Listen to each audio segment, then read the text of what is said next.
noite novamente. Outra live, quinta-feira. Vou falar para vocês os horários das nossas lives. Quinta-feira, às 9h30 da noite, Portugal, 5h30 do Brasil. E domingo, no mesmo horário, 9h30 da noite de Portugal e 5h30 da tarde no Brasil. E hoje com mais um tema que foi pensado pelo Rony. E ele vai explicar para vocês melhor quando ele entrar aqui. Estou aguardando.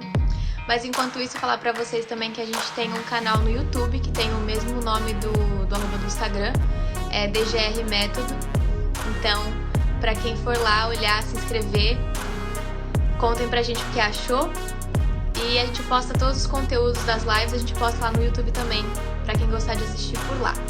Então vejam e contem pra gente o que vocês acham. Agora foi. Agora sim. Bom dia, Camila. Olá, tudo bom? Tudo, e por aí? Tudo ótimo. Quase que não dá certo foi a live, mas deu certo. Não sei o que aconteceu, não. Também não percebi. Eu estava na sala, eu estava a dizer, vou esperar, e eu não recebi a chamada. Vou fazer sozinho. Olha, era uma boa estratégia para a gente ver. Jogar aqui na selva do Na Instagram. selva de pedra. Também falei, o nosso tema de hoje são 5 ferramentas que você, jovem dentista, precisa para entrar na selva profissional. Uau! Eu acho que, para a gente começar o papo, a gente poderia definir o nosso cenário, né? O que seria essa selva de pedra, esse lugar assim, para a gente começar a conversar com um ambiente em mente.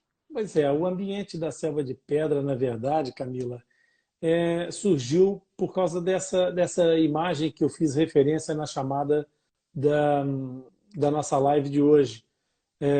Quando o dentista sai da faculdade, jovem ainda, com experiência relativa de vida e pouca experiência profissional, ele, na verdade, vai encontrar um terreno bastante inóspito, um terreno bastante árido, difícil no seu início de jornada profissional.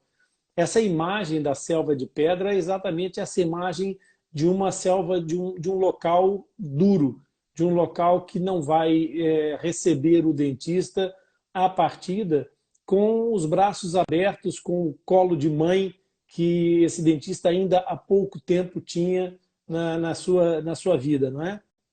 Portanto, essa é a visão, basicamente, que a gente procura chamar para essa reflexão agora, na perspectiva de que, para conseguir fazer essa entrada na jornada de trabalho, convém que o dentista não se desoriente e que não tente correr desordenadamente, porque correr desordenadamente provavelmente vai levá-lo de encontro a um muro de betão, de concreto, e esse muro de concreto não vai ser doce, não vai ser meigo.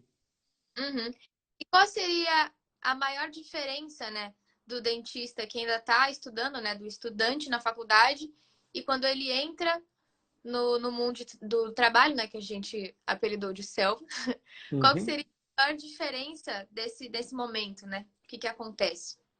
Camila, a questão principal que a gente deve ter em linha de conta é que dentro da faculdade existe uma proteção constante por parte dos mestres, dos professores e do próprio ambiente da escola em si, porque escola significa aprendizado. Então, quando um paciente vai se tratar à policlínica de uma escola, de uma faculdade, ele tem a concepção e é informado, ele faz a assinatura de um consentimento informado, em que, na realidade, ele está a ser objeto de estudo, ele está a ser objeto de aprendizado.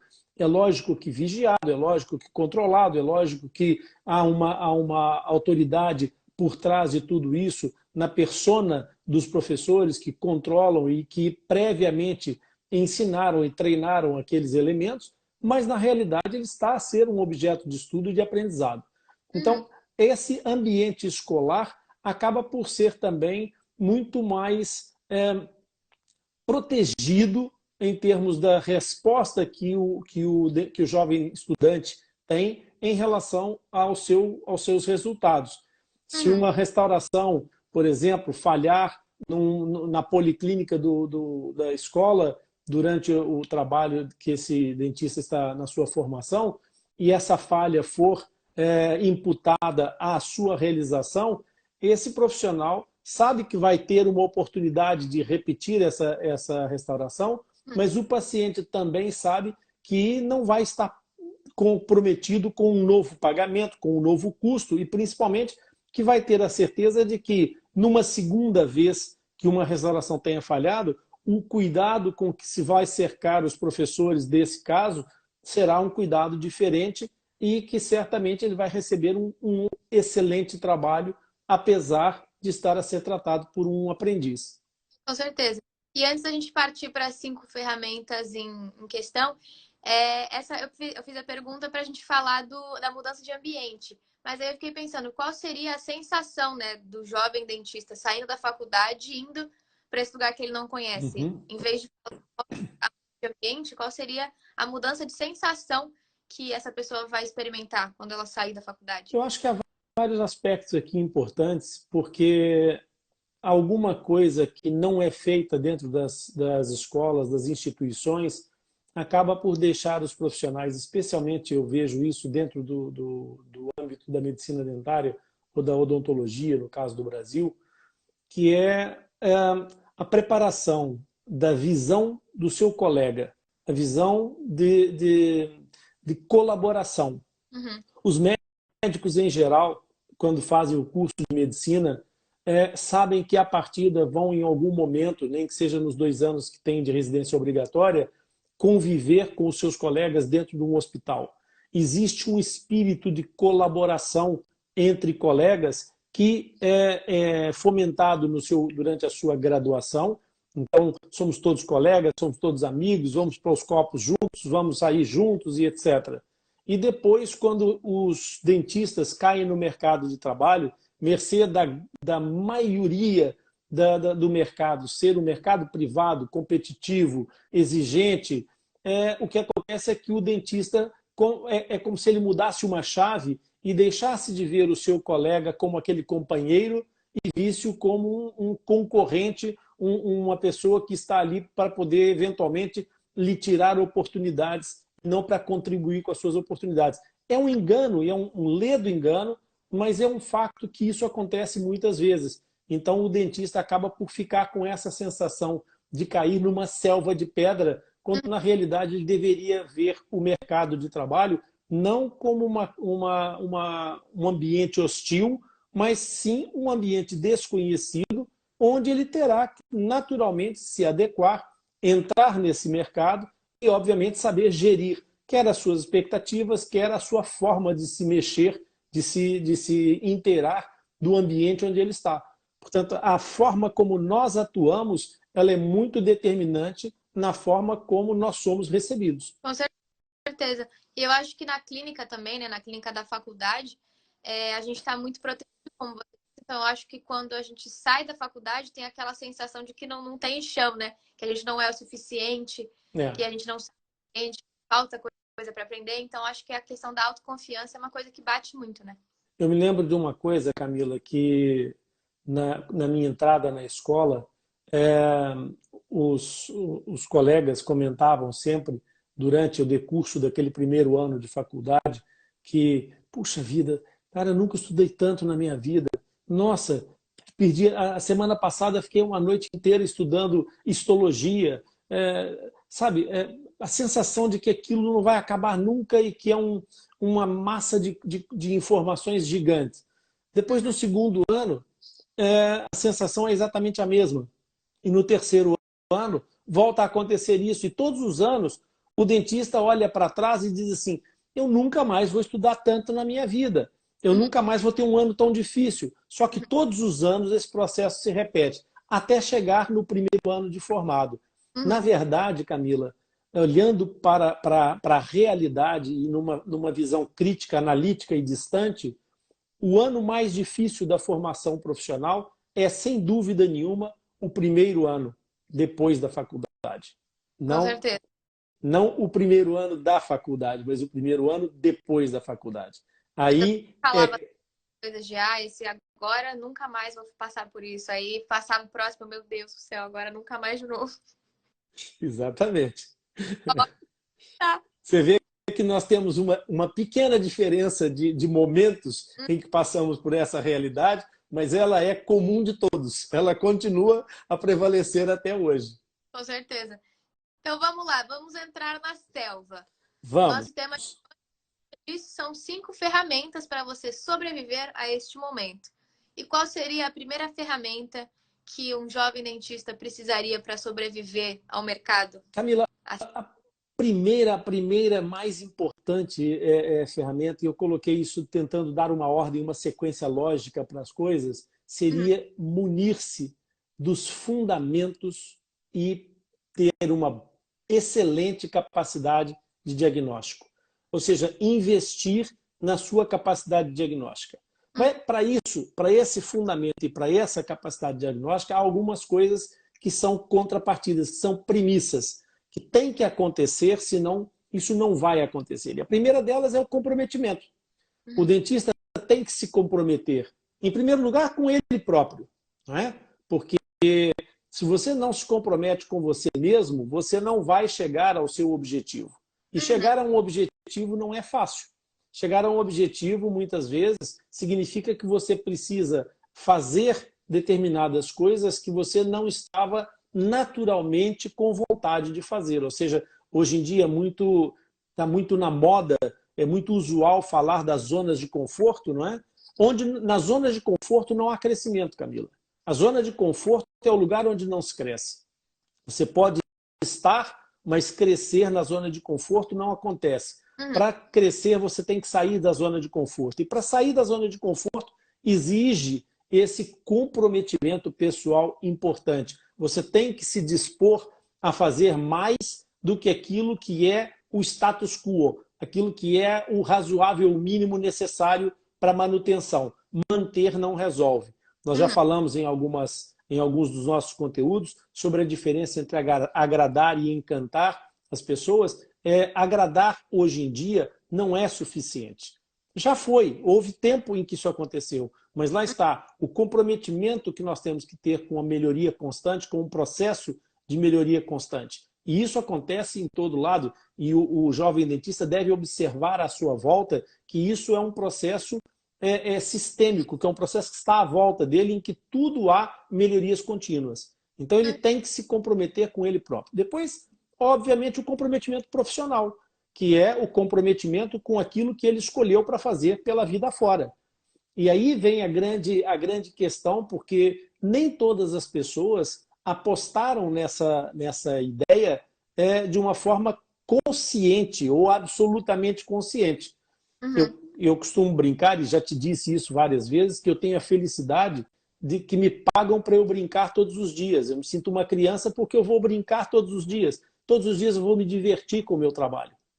Mas quando a pessoa faz uma escolha profissional e essa escolha profissional é aquilo que você vai fazer amanhã, depois de amanhã, na próxima semana, no próximo mês, em que todas as segundas-feiras da sua vida, durante 30, 40, 50 anos, você vai acordar e fazer aquela coisa, se isso não faz o teu coração cantar, torna-se um martírio.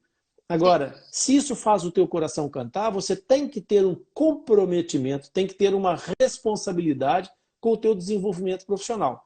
E aí, logo nesse princípio, o tal primeiro ano depois da graduação, é um ano importantíssimo, porque, em geral, é quando o jovem dentista começa a se dar conta de que cometeu o primeiro erro profissionalmente, que foi passar por aquele primeiro ano de faculdade a achar que aquilo tudo era um grande transtorno, um grande obstáculo a ser ultrapassado e que não teria importância nenhuma lá na frente. Esse é um dos grandes problemas.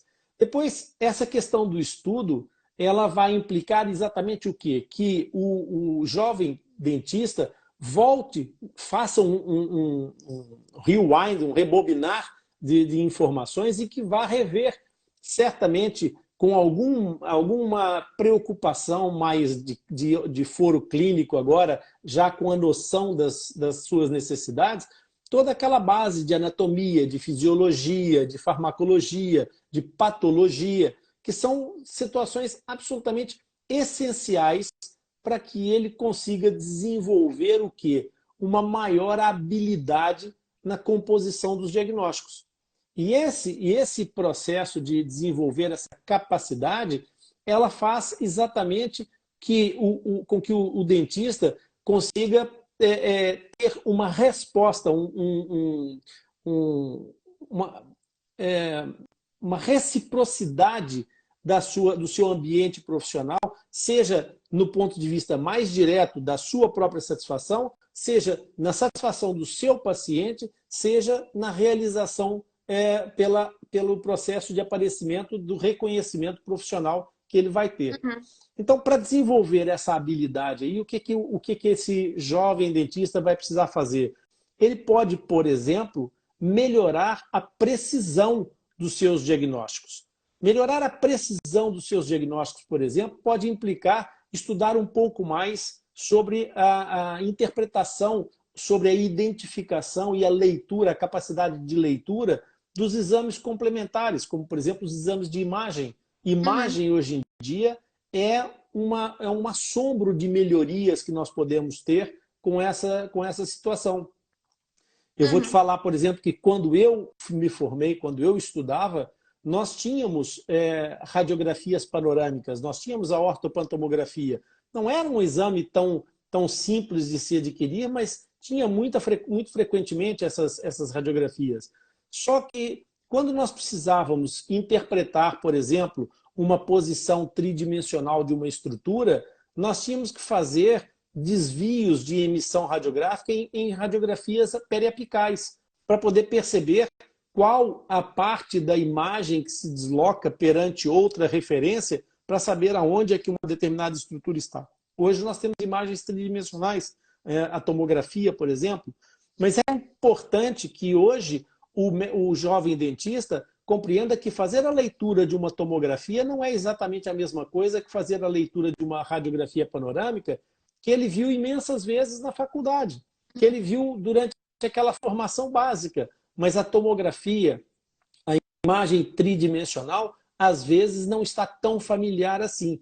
E é preciso um adestramento, um treinamento da leitura diagnóstica tridimensional para se poder perceber aquilo que é possível tirar de informação. Isso vai melhorar exatamente o quê? Vai aumentar a capacidade desse dentista em realizar diagnósticos mais precisos. Isso, com esses diagnósticos mais precisos, ele vai ganhar mais confiança.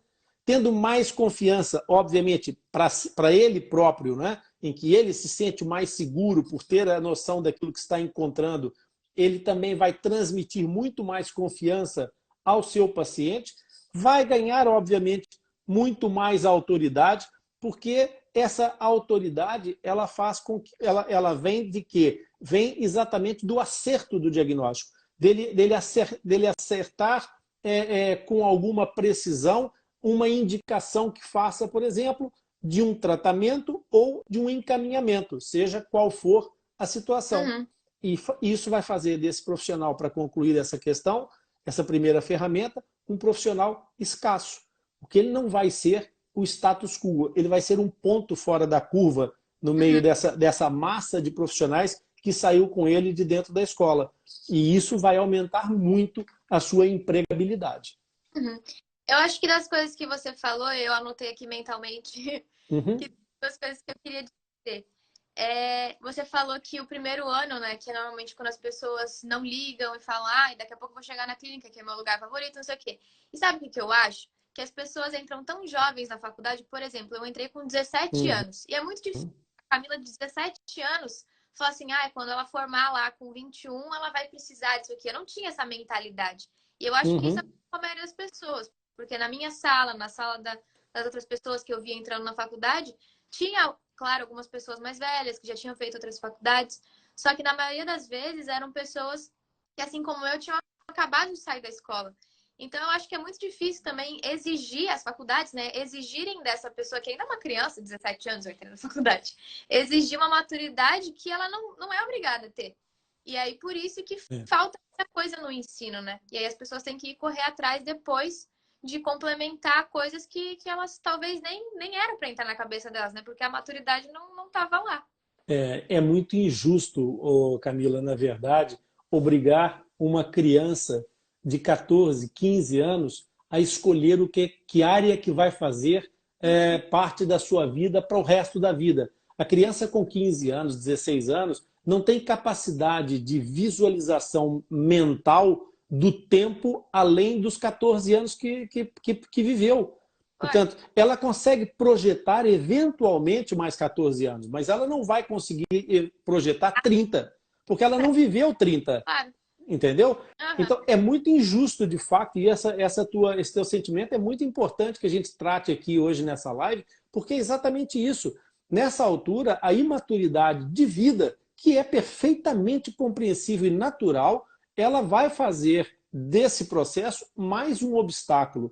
E depois há um outro aspecto que ainda é mais vil, que ainda é mais curiosamente cruel nessa história toda, é que normalmente as pessoas até podem tomar uma opção profissional pensando naquele momento em que estão a viver, em que estão a analisar a perspectiva mercadológica de um trabalho para o futuro, ou seja, aquela coisa de eu quero seguir essa profissão porque essa profissão é uma profissão de futuro. Mas isso geralmente acontece numa avaliação mercadológica do momento, porque lá está, nem a maturidade é suficiente e nem há informação suficiente no sentido de formação para que ela consiga perceber que daqui a X anos é que ela vai entrar no mercado de trabalho. Portanto, do momento onde ela está escolhendo a sua atividade profissional baseada no mercado de trabalho que ela está vendo naquele momento, até ela chegar ao mercado de trabalho efetivamente, vai decorrer vai haver uma dilação de tempo que vai mudar completamente as regras do jogo. E que, eventualmente, aquilo que poderia ser uma grande coisa naquele momento pode já não estar tão grande quando ela chegar ao mercado de trabalho. E se ela não fez a escolha certa, se aquilo não faz o coração dela cantar, meu Deus, que martírio. A verdade vai ser já, nossa, não devia ter feito, vou desistir. Exatamente. Porque também tem que gostar, mas também tem que saber que vai acontecer uma coisa ou outra, vai ter algum diagnóstico que vai ser difícil de fazer, vai ter algum paciente que é difícil de lidar. Então tem que gostar muito, né? Tem que amar a profissão, tem que amar aquilo que faz, e essa escolha não é fácil. Não. De todo, não é fácil. Então vamos lá partir para a segunda ferramenta que um jovem precisa para entrar na selva do mercado de trabalho. Qual seria? A segunda ferramenta, Camila, curiosamente, as pessoas poderiam pensar sempre em coisas, lá está, muito mais de foro técnico, e na realidade não deixa de ser técnico, mas é muito mais básico e fundamental, que é aprender a manusear, a fazer, elaborar e interpretar e utilizar uma coisa chamada anamnese. A anamnese é absolutamente essencial para o mercado de trabalho, para as pessoas poderem entrar no mercado de trabalho com capacidade, com competências para poder ter alguma possibilidade de se firmar nesse mercado de trabalho. Porque sem a anamnese, você perde controle sobre os riscos que você corre. Então, a anamnese ela vai te permitir muito mais um domínio sobre aquilo que será o seu risco da atividade que você faz, o risco do atendimento daquele paciente que está entregando o seu bem mais precioso, que é a sua saúde, na sua mão. Né? Então, essa visão ela é muito importante, porque nós temos que perceber assim, a quantidade de patologias que existe. O livro de patologia é um verdadeiro tomo, não é? É uma bíblia gigantesca, uma coisa enorme. E nós precisamos identificar, saber como identificar algumas patologias de forma imediata. Nós precisamos saber reconhecer sinais de eventuais patologias que nós eventualmente nem sequer dominamos, mas que sabemos onde buscar a informação para poder perceber como gerir, como fazer a gestão desse processo terapêutico, e seja ela do ponto de vista oral, da questão específica da própria ação desse dentista ou do ponto de vista sistêmico, porque essa capacidade de gerir e de manusear a anamnese é que vai dar ao jovem dentista exatamente o seu maior domínio, o aumento do seu domínio terapêutico. Ou seja, eu vou atuar aqui ou eu não vou atuar aqui, eu vou encaminhar esse paciente. Porque saber passar a bola certa, no momento certo, é uma estratégia importante para saber se fixar no mercado.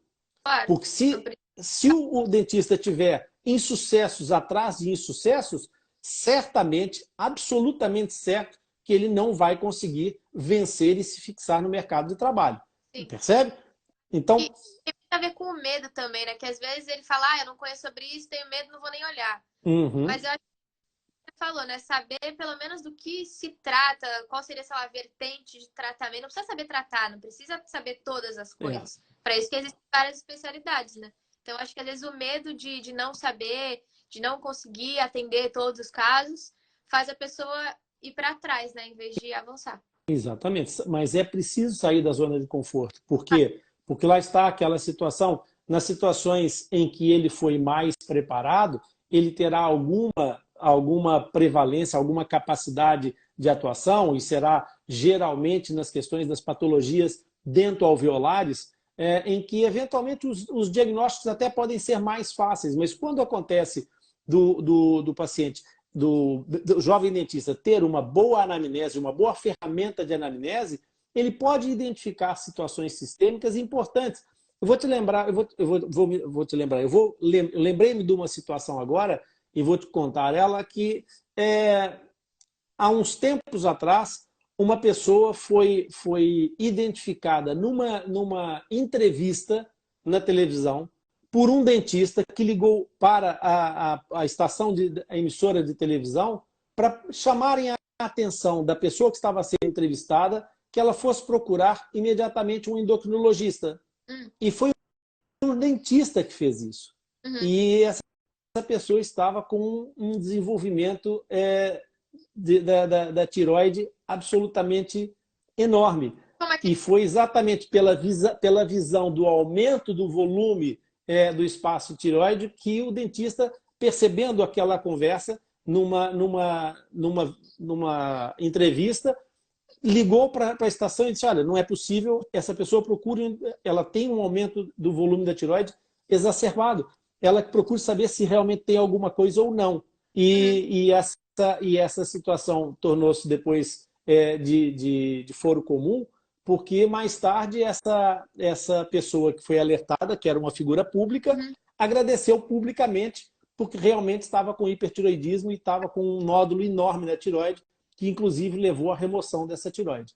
Portanto, às vezes questões sistêmicas que poderiam ter sido vistas na cadeira do dentista. Sim. Se ele tivesse feito uma boa anamnese, há sinais de hipertireoidismo que ele poderia ter captado na anamnese e, entretanto, na avaliação física, ele acabaria por visualizar essa situação e poderia descobrir. Sim. Sem falar, obviamente, na questão da cardiopatia,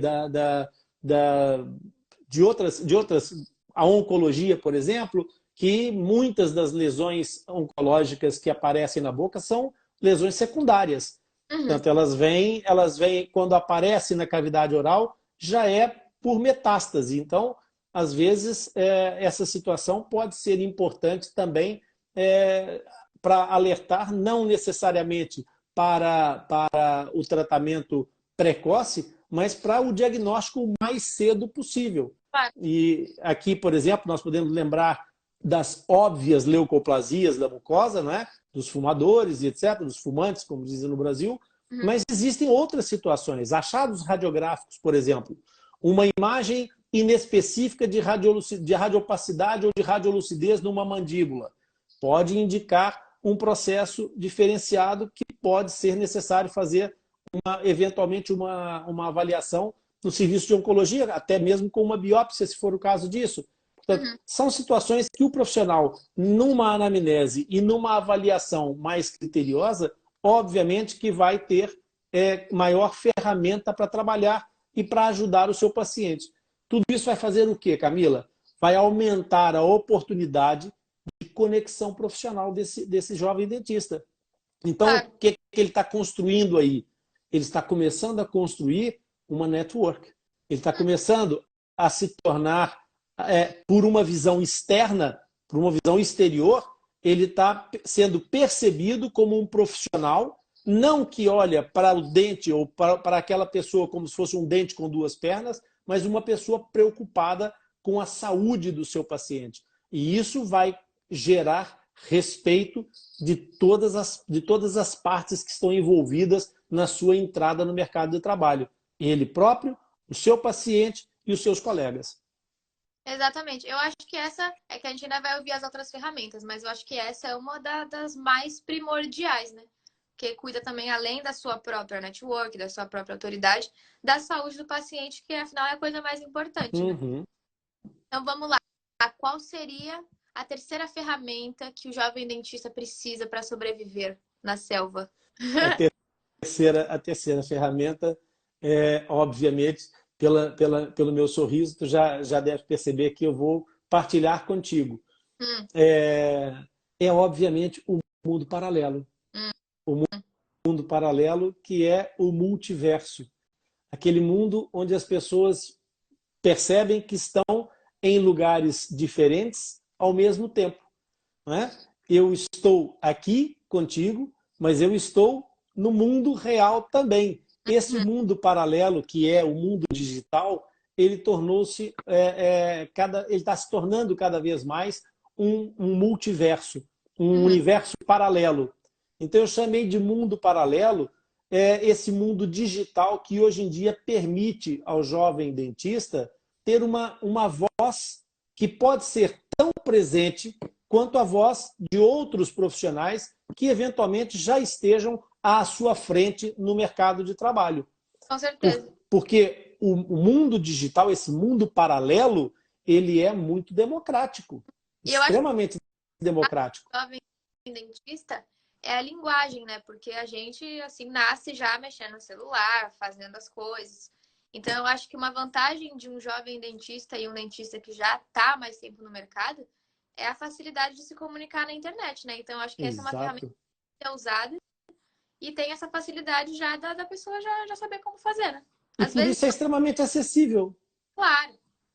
Exatamente. Mas tem que saber o que colocar, né? Porque às vezes essa voz que a gente tem pode ser boa ou pode ser a gente mesmo pode se destruir. Eu já vou chegar aí. Eu já vou chegar aí. Mas essa questão ainda, voltando um pouquinho atrás, antes de passar para essa outra questão que tu estás a abordar e que é importante, a gente vai falar sobre ela, nós temos que ver assim, Camila, além de ser extremamente democrático, porque está ao alcance de todo mundo, é extremamente acessível. Porque hoje em dia, Camila, qualquer um tem um celular, qualquer um tem um telemóvel, como se diz em Portugal e no Brasil, respectivamente. Portanto, um telemóvel ou um smartphone, quase todo mundo tem. Não deve haver muitos jovens dentistas que não tenham um smartphone. E tendo um smartphone, já tem a maior parte das ferramentas necessárias para se colocar nesse multiverso, nesse universo paralelo, nesse mundo paralelo. E aí o que acontece? Com esse smartphone, com essa ferramenta, é possível o jovem dentista conseguir ser bastante específico naquilo que ele vai procurar. Ele pode selecionar muito bem aquilo que ele pretende atingir com a sua comunicação. Ele pode escolher, inclusive, o modo de se comunicar e ser acutilante no público que ele quer atingir. E aí, nessa perspectiva, ele vai ter uma capacidade, por exemplo, de ir buscar determinados públicos de acordo com o local onde ele vai veicular a sua informação. Porque existem mercados próprios para cada nicho dessas redes sociais que hoje em dia estão a tomar conta da atenção das pessoas. Você vai num restaurante hoje, Camila, estão 4 pessoas à mesa, as 4 estão olhando para o telefone, ninguém está olhando uma para a outra. Pior do que isso, você vai a um restaurante hoje, Camila, está um casal a jantar e cada um olhando para o seu telefone. Eu tenho medo que isso aconteça comigo, que falem que a gente não se fala, mas aí tem que lembrar que tem gente que mora junto também, né? Mas Pois mesmo assim, é. tem que aproveitar. Mas os casais vivem juntos e têm que se conversar. Sim. E depois, assim, a atenção das pessoas está de tal forma virada para o smartphone, para esta tela pequena dos smartphones. Eu tava pensando no outro dia e ouvi esse comentário de uma pessoa que eu costumo acompanhar a sua trajetória em termos de trabalho digital. E ele estava contando o seguinte, ele estava parado no aeroporto, numa viagem que ele fez internacional, e havia um grande painel daqueles luminosos, de projeção luminosa, de LED, mas passando imagens incríveis de uma propaganda com um marketing absolutamente fabuloso. Uhum. E o saguão do aeroporto estava lotado de gente. Não tinha ninguém olhando para aquele grande ecrã, para aquele grande painel. Uhum. Todas as pessoas estavam olhando para os seus telefones. Uhum. E aí, essa acutilância, essa especificidade é que cada telefone daquele recebe aquilo que o seu utilizador mais procura. Uhum. E independe daquilo que ele escolhe como assinatura, vamos dizer assim. Ele pode até subscrever um canal do Zé Carioca, o papagaio lá do Walt Disney. Mas se ele nunca vê as publicações desse canal, mas vê antes sei lá, um desenho desses, agora eu não me lembrei de nenhum desenho desses novos. Disney. Não, aqueles desenhos novos japoneses, como é que chama? Já não é do meu tempo. É? Naruto? Naruto, exatamente. Coisas desse gênero.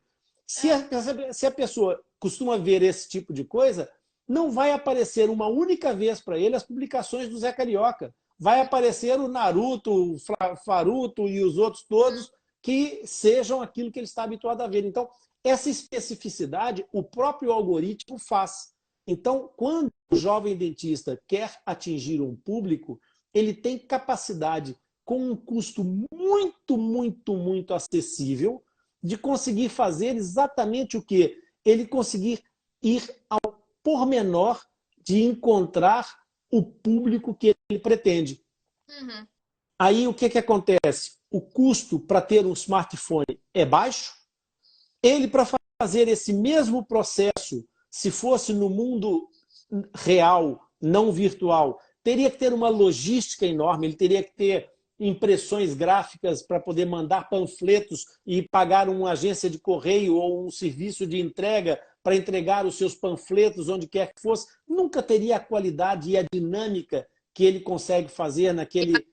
Interatividade, né? Que é uma coisa muito importante. E não teria interatividade, exatamente. Uhum. Então, o alcance dele seria muito menor no mundo real e hoje esse alcance com baixíssimo custo está perfeitamente acessível. Uhum. E isso tem N coisas a favor do dentista, porque isso permite que ele acerte muito mais, ele sintonize a sintonia fina da sua comunicação. E ele não precisa entrar em esqueminhas, em coisas que ferem a sua ética profissional. Ele pode investir não em fazer a promoção de grandes dramas ou de situações chocantes para poder criar viralização, porque a ele não vai interessar uma viralização, porque depois ele tem a percepção de que se ele viralizar, ele pode não ter capacidade de resposta. E se ele não tiver capacidade de resposta, ele vai perder todo aquele investimento que fez. Porque, como você falou e muito bem, a capacidade de interação torna-se essencial para a manutenção daquele público que ele atingiu. Esse é um aspecto fundamental. Então, sem esqueminha, sem explorar o sensacionalismo, ele pode, inclusive, não cair naquela tentação de fazer a sua visibilidade ficar assente sobre baixos preços. Porque baixo preço, Camila, pressupõe normalmente baixo valor.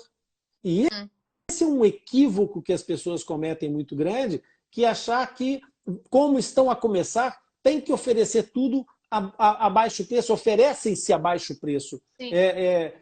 Se subempregam e aceitam condições de subemprego.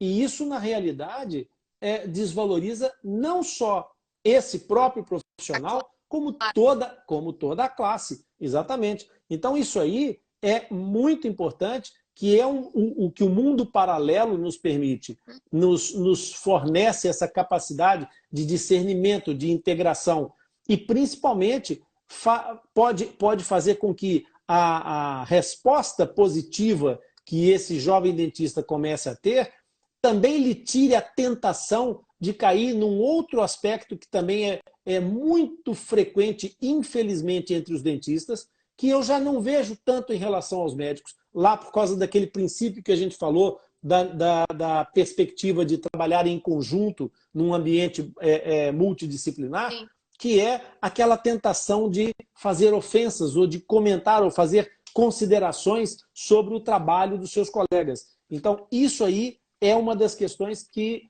eu acho que é relevante também, porque permite o profissional poder fazer a seleção da qualidade daquilo que ele vai mostrar. Então, ele vai mostrar o seu trabalho. Ele vai dizer, eu posso oferecer isso, e isso é bom por isso e por aquilo. E isso te oferece esta e esta qualidade na sua vida. Então, é trabalhar pelo aspecto positivo e não pela detração, não por dizer mal de quem quer que seja. Com certeza. E qual seria a nossa quarta ferramenta do jovem dentista nessa selva de pedra? Aí vai entrar um pouco de uma coisa que as pessoas até vão acreditar na primeira intuição e depois vão ver que não é bem isso, que é a questão das qualificações e dos treinamentos. E quando a gente fala em qualificações e treinamentos, o que é que um jovem dentista pensa imediatamente? Especialização. Exatamente. Não era sobre isso que eu queria falar. Nessa qualificação e no treinamento, Camila, é muito importante que o jovem dentista invista nesta fase em ter pacientes para um dia se especializar. Claro. Nessa altura, não adianta ele se especializar se ele não tem quem fazer o trabalho que ele vai fazer. Então, a ideia é o princípio do dentista, do jovem dentista, compreender, absorver, assimilar a transdisciplinaridade. Transdisciplinaridade é aquilo que permite ao dentista o conhecimento de várias guidelines das áreas afins, que atuam paralelamente, mas concomitantemente com a saúde oral, mais proximamente, porque na realidade tudo está integrado, mas de uma forma mais próxima. E também permite a esse dentista conhecer o gold standard de cada uma dessas áreas afins. Então, só para poder as pessoas não ficarem perdidas, guidelines são aquelas diretrizes que, na realidade, orientam uma determinada área de saúde baseado naquelas evidências clínicas e científicas que os profissionais daquela área praticam. Okay? São essas as guidelines. E o gold standard, o que é? São os métodos ou as técnicas que são, de uma forma mais unânime entre os profissionais, consideradas como referências, tanto para o diagnóstico como para o tratamento de determinada patologia. Então, quando o dentista, o jovem dentista, percebe a importância da transdisciplinaridade e que ele vai estudar essas guidelines, ele vai conhecer as guidelines, e podemos falar aqui um exemplo, por exemplo, né? Um exemplo, por exemplo, é muito pleonástico e muito agradável de ouvir. Mas pronto, nós estamos ao vivo e essas coisas acontecem. Um exemplo claro disso aqui é o caso da fonoterapia ou da terapia da fala, Portugal e Brasil simultaneamente. A terapia da fala, ou fonoterapia, tem uma linguagem própria e tem guidelines importantes que têm muita importância para o médico dentista, para o jovem dentista, como, por exemplo, a própria razão de que a motricidade orofacial vai ser determinante, vai ser interativa com a forma da arcada dentária, com a condição periodontal do paciente. toda essa área de motricidade oral é uma área que o profissional da área da dentária, do odontólogo, dentista, tem que dominar, tem que conseguir compreender e perceber princípios elementares, linguagens adequadas, todo um vocabulário próprio. Para quê? Para aumentar a comunicabilidade desse profissional com o profissional da área vizinha. Isso vai fazer com que haja maior entendimento e, obviamente, esse maior entendimento, tanto nas abordagens como nos protocolos, vai fazer exatamente o quê? Aumentar a capacidade de interação dessas duas especialidades. Por quê? Porque o tratamento passa a ser a coligir, ele passa a não é colidir, é coligir, é se integrar. E aí o que faz isso? Faz com que esse exercício profissional se torne muito mais colaborativo e o tratamento que se vai oferecer para o paciente torne muito mais eficaz, com muito melhor resultado na saúde geral do paciente. Sim. E agora seria a nossa última ferramenta. Será que é a mais importante para o final? Como é que foi essa... Qual seria a última ferramenta do jovem dentista? Você sabe que eu sou muito de quebrar paradigmas, né? Então, a primeira foi a mais importante. Eu achei a segunda, mais a segunda. Todos os dentistas vão ter uma própria classificação. Claro. A minha classificação da última ferramenta é uma ferramenta que deve ser alvo de uma profunda autoavaliação, uma autoanálise, que é ser empreendedor. O empreendedorismo. Porque, na realidade, essa é a mais desejada, é a mais atraente de todas as ferramentas, que é o dentista pensar, eu vou abrir a minha clínica, eu vou abrir o meu consultório. Né? Mas aqui, o primeiro balde de água fria que a gente tem que ter é, calma aí, isso pode ser uma coisa boa. É muito legal se você entender, primeiro, que ser dono não é sinônimo de sucesso profissional. Portanto, essa é a primeira questão. E aí, a segunda questão é que o profissional que vai ser empreendedor faça a autoavaliação e, bacana, se ele tiver um resultado positivo dessa autoavaliação, é mergulhar de cabeça, é seguir em frente que vai dar bom, vai dar certo. Mas se ele tiver dúvidas com relação às necessidades que exige o empreendedorismo, então segura os cavalos, vai devagar com o andor, porque o santo é de barro. E nem toda gente tem muitas balas na agulha no começo da vida para poder queimar. Claro. Então, a primeira questão é, nessa autoavaliação, ele deve pensar, será que eu tenho perfil para ser empreendedor? Porque ser empreendedor tem benefícios e riscos. Tem ônus e bônus, como tudo na vida. Então, por exemplo, uma das competências, algumas competências que eu listei aqui, uma delas é saber gerenciar um negócio. Será que esse jovem que saiu de dentro de casa com 17 anos para a faculdade, terminou um curso em que, durante todo esse processo, ele esteve mergulhado em estudos e toda aquela parte científica. Será que ele tem uma veiazinha para o negócio? Será que ele sabe lidar com o comércio, porque ele vai comercializar uma prestação de serviços? Okay? Ele não vai vender nada tangível, mas vai vender uma prestação de serviço. Né? Exatamente. Outra questão muito importante, para a gente não se alongar muito, até porque, Camila, todo esse conteúdo dessa conversa nossa, eu tenho uma surpresa que no final dessa live eu vou falar para as pessoas, para a gente terminar a nossa live em grande. A outra questão é se esse profissional está preparado e se ele sabe liderar equipes. Porque liderar equipes é diferente de comandar equipes. Liderar uma equipe exige outras estratégias e outros conhecimentos para além do chicote. A lei do chicote não funciona em todo lado. E comandar uma equipe é muito diferente de liderar uma equipe. E uma equipe comandada é mais difícil de fazer crescer do que uma equipe liderada. Ok?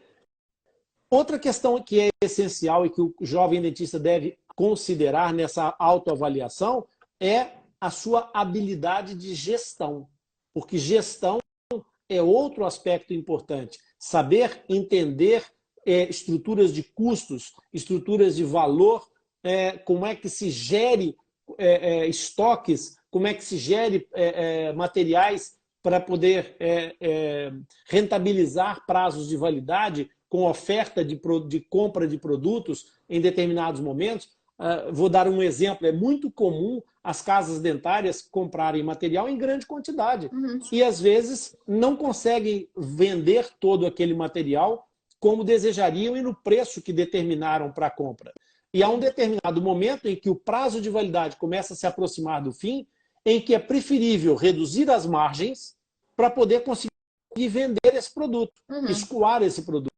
Nessa altura, se o seu negócio consome determinado produto numa quantidade X, você normalmente compra com uma velocidade Y, de repente, nesse momento, é a altura certa para você comprar 2Y e usar esse material dentro do prazo de validade, mas com um preço muito melhor. Então, essas questões de gestão são muito importantes. E essa habilidade, essa visão de mercadológica, o dentista que quer ser empreendedor convém ter. Sim. E depois, obviamente, não podemos deixar de falar da visão estratégica.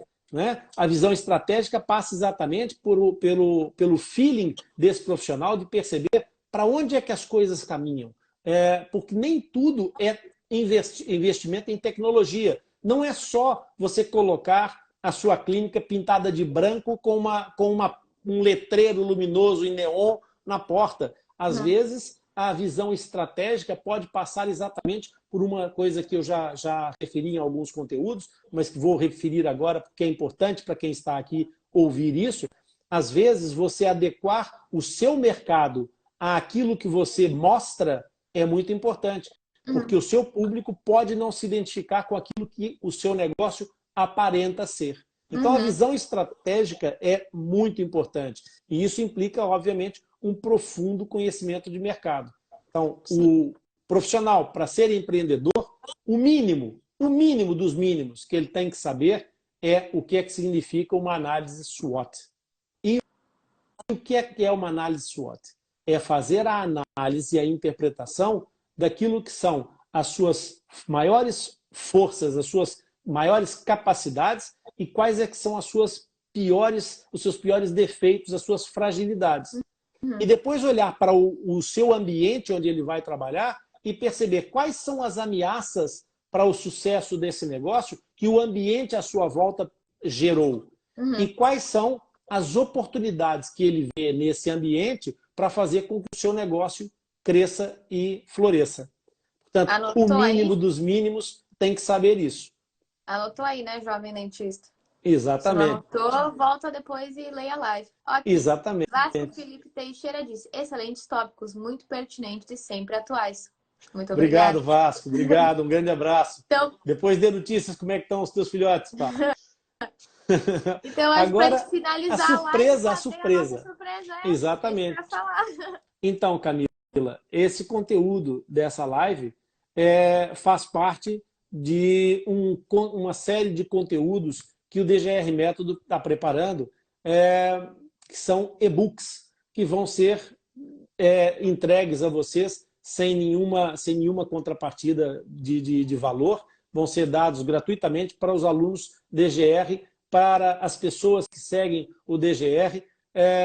Vai a seu tempo começar a aparecer alguns links onde vocês vão ter acesso a esses e-books. Muito em breve vai aparecer, provavelmente na bio, na bio não, na legenda desse vídeo, aí por baixo, aqui em qualquer lugar, um link onde as pessoas vão poder fazer o download do e-book sobre essas 5 ferramentas. E também vai ter o e-book sobre a primeira consulta, como fazer uma boa primeira consulta, e nós estamos preparando muitas outras surpresas para as pessoas que acompanham o DGR Método.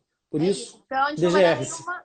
É isso. A gente não vai passar nenhuma data, então, né? Quando a gente colocar, colocou e fica de olho. Não, eu não vou passar data por uma razão muito simples, porque eu quero ser coerente com aquilo que eu acabei de explicar.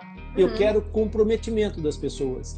Eu não quero que todas as pessoas encontrem esses e-books e façam o download para ficar espetado numa prateleira qualquer do seu smartphone. As pessoas vão ter que procurar objetivamente, ativamente, para encontrar. Porque aquilo que as pessoas procuram, aquilo que elas realmente se esforçam para obter, é aquilo que elas encontram valor. Então, se realmente for importante para as pessoas, elas vão voltar e procurar. E se elas voltarem e procurarem, é porque aquilo realmente interessa. Então, eu sei que elas realmente vão consumir o conteúdo e vão ler. Por isso, não há data, não há facilidades, assim como a vida não é fácil.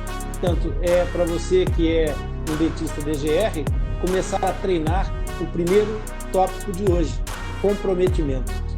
É isso. Então fiquem de olho que logo menos, logo mais, em algum momento, soltaremos mais informações, certo? Certíssimo, Camila. Então, muito obrigada. Boa noite, boa tarde. Não, acho que tá falando de todos os lugares. Boa noite. E domingo voltaremos com mais uma live. Tá bom. Até a próxima. Até domingo. Até. Tchau, tchau. Tchau, Camila.